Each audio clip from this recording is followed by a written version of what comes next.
Supreme court ने मकानों को गिराने को लेकर एक ऐतिहासिक आदेश दिया है और कहा है कि बिना नोटिस या बिना उचित कानूनी प्रक्रिया अपनाए किसी का भी मकान नहीं गिराया जा सकता है। और जिस मामले में कोर्ट ने ये फैसला दिया है उसमें जो याचिकाकर्ता थे उनको 25 लाख रुपए का मुआवजा भी दिया है। हमारे साथ याचिकाकर्ता जो यूपी के महाराजगंज के रहने वाले हैं, पत्रकार भी हैं पेशे से, मनोज टिबड़ेवाल खुद मौजूद हैं, उनसे बात करते हैं। मनोज जी, क्या मामला था आपका? आप क्या तकलीफ लेकर सुप्रीम कोर्ट आए थे? निपुण जी, सवाल यह है कि हम लोग 21वीं शताब्दी में जी रहे हैं। क्या 21वीं शताब्दी में ऐसा हो सकता है कि आप घर के अंदर रह रहे हों और जबरदस्ती घर से आपको खींचकर बाहर निकाला जाए और बिना किसी गलती के, बिना किसी नोटिस के, बिना किसी मुआवजे के, बिना अधिग्रहण के सामानों सहित मकान को जमींदोज कर दिया जाए? इवन इतना समय न दिया जाए कि मंदिर और कैश बॉक्स आप निकाल सकें। 13 सितंबर 2019 को ये मेरा मकान इस स्थिति में रहता है। 2 मंजिला मकान है महाराजगंज जनपद मुख्यालय का। मेरे दादाजी ने रजिस्टर्ड बैनामे से इसको खरीदा था। 12 तारीख को एनएच के इंजीनियर्स और डिस्ट्रिक्ट एडमिनिस्ट्रेशन के अधिकारी आते हैं। वो कहते हैं पीला निशान लगाया गया है, 5 फीट अपना मकान तोड़ लीजिए। हमने 5 फीट तोड़ लिया। उसके बाद अचानक धोखे से कई बुलडोजरों को एक साथ भेजा जाता है और ये पूरे मकान को जमींदोज कर दिया जाता है। जमींदोज करने के क्रम में हमारे शौचालय और बिजली, पानी जैसी मूलभूत सुविधाओं तक को बंद कर दिया गया। हमारे घर के मंदिर से लेके टीवी, फ्रिज, शटर, दवा की दुकान, सबको जमींदोज। और ये देखिए दवाओं का स्टॉक, 1957 की ईंट। और उसके बाद मैं इस घटना के बाद सुप्रीम कोर्ट में मैंने एक लेटर पिटीशन दिया। फिर स्वतः संज्ञान माननीय सुप्रीम कोर्ट ने उस मामले का लिया।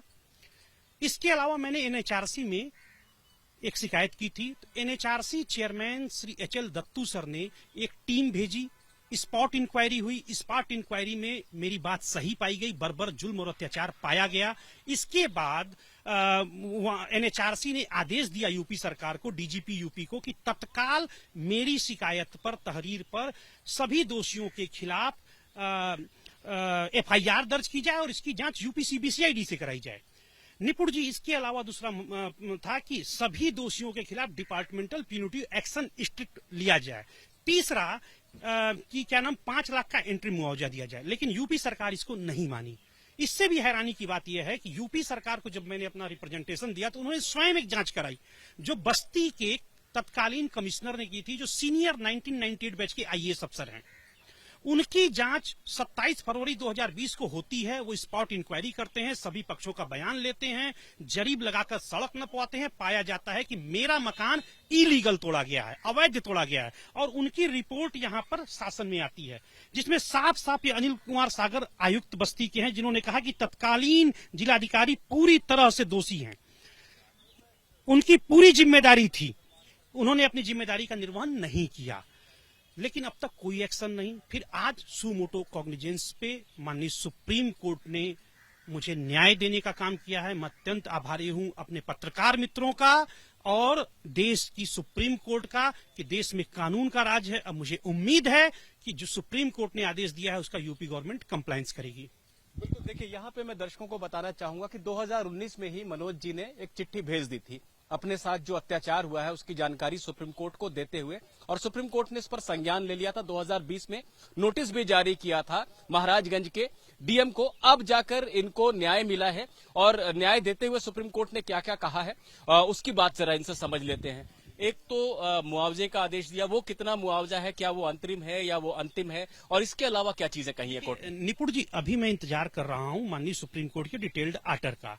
लेकिन जो मैं समझ पाया उसके मुताबिक उन्होंने कहा कि मुझे 25 लाख रुपए का इंटरिम कंपनसेशन देने के लिए कहा, प्लस कहा कि जो है यूपी के चीफ सेक्रेटरी इस मामले में जितने भी दोषी हैं मेरी शिकायत को लेकर के, उन सभी के खिलाफ क्रिमिनल एंड डिपार्टमेंटल एक्शन लें और इसके 1 महीने के अंदर लें। और इसके अलावा देश भर के सभी चीफ सेक्रेटरीज को जो है अपने रजिस्ट्रार के माध्यम से एक पत्र भेजा जाएगा आज के आर्डर का, कि किसी के भी मकान को बुलडोज करने से पहले क्या प्रक्रिया अपनाई जानी है इसका निर्धारण किया है।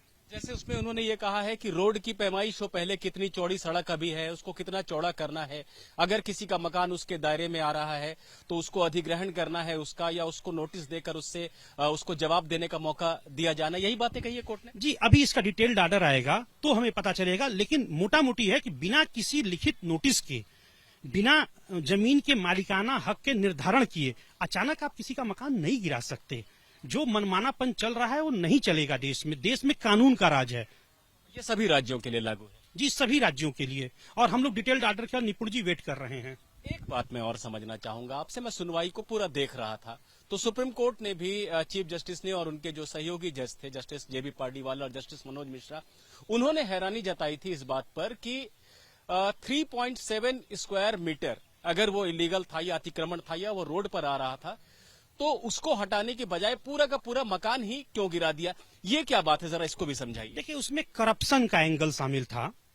सड़क बन रही है, सड़क बनने से पहले जब भी कोई सड़क बनती है तो इंडियन रोड कांग्रेस का ये रूलिंग है कि पहले डीपीआर तैयार करते समय हमें लिखना है कि अवेलेबल रो कितनी है।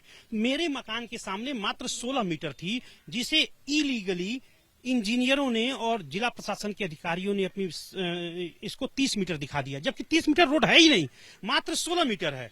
किसी को मुआवजा न देना पड़े, अंधेरगर्दी करके डरा करके तोड़ दिया जाए। तो एक जनरल मुनादी कराई कि आप सभी लोग 16-16 मीटर तोड़ लें। लोग दहशत में आके तोड़ लिए। बेचारे क्या करें गरीब आदमी। कई लोगों ने तो आत्महत्या कर ली, उनके पास रोजगार का साधन नहीं बचा। लेकिन अकेला मैं मकान नहीं तोड़ा और मैं लगातार डीएम को रिप्रेजेंटेशन देता रहा। मेरी मां लक्ष्मी देवी टिबड़ेवाल के हस्ताक्षर से 4 जुलाई 2019 को जिलाधिकारी महाराजगंज को एक रिप्रेजेंटेशन दिया जाता है कि अगर मेरा मकान लिया जाता है तो मुझे मुआवजा दे दिया जाए। इसको रद्दी की टोकरी में तत्कालीन जिलाधिकारी ने फेंक दिया और इलीगली पूरे मकान को डिमोलिश कर दिया, सिर्फ करप्शन, ताकि जल्दी सड़क बने और जो हमें कमीशन खाना है वो हम खाकर। 1950 के दशक का बना हुआ मकान था आपका? जी, 1960 में बना हुआ था और मेरे दादाजी ने रजिस्टर्ड बैनामे से खरीदा था। इसको एग्जामिनेशन सभी अथॉरिटीज ने करा लिया। मैं अपनी जगह सही था, तभी 12 सितंबर को कहा कि आपको मात्र 5 फीट तोड़ना है। और अचानक 24 घंटे पहले के निर्णय को डीएम ने किन रहस्यमय परिस्थितियों में बदला, यह विस्तृत जांच का विषय है। देखिए, मनोज जी के मामले में जो फैसला आया है वो 2 मायने में ऐतिहासिक है। पहला, देश भर में इस तरह की कार्रवाई के लिए एक दिशा निर्देश तो तय किया ही है सुप्रीम कोर्ट ने। दूसरा, इस मायने में ऐतिहासिक है कि ये दिखाता है कि एक जागरूक नागरिक अगर न्यायपालिका में अपनी लड़ाई को लड़ता है तो वो क्या कुछ हासिल कर सकता है खुद के लिए और देश के दूसरे सभी अपने जैसे नागरिकों के लिए। मनोज टिबड़ेवाल ने हार नहीं मानी, उन्होंने लगातार अपनी लड़ाई लड़ी और आज ये स्थिति आई है कि देश की सबसे बड़ी अदालत ने न सिर्फ इन्हें 25 लाख रुपए का मुआवजा दिया है, ये अंतरिम मुआवजा है या और मुआवजे की मांग कर सकते हैं, सुप्रीम कोर्ट ने इसकी अनुमति इन्हें दी है। जो दोषी अधिकारी हैं उन पर डिपार्टमेंटल यानी विभागीय और आपराधिक कार्रवाई के लिए कहा है और साथ ही साथ देश भर के लिए दिशा निर्देश भी तय कर दिए हैं कि बिना नोटिस और बिना कानूनी प्रक्रिया का पालन किए इस तरह से डिमोलिशन की कार्रवाई नहीं हो सकती है। तो कई मायनों में ये ऐतिहासिक फैसला है और इस जीत के लिए मनोज टिबड़ेवाल जी को बधाई और देश के सभी नागरिकों को बधाई। Nipun Sehgal, ABP news, Delhi. For exclusive and insightful videos, subscribe to our new channel ABP Live Premium.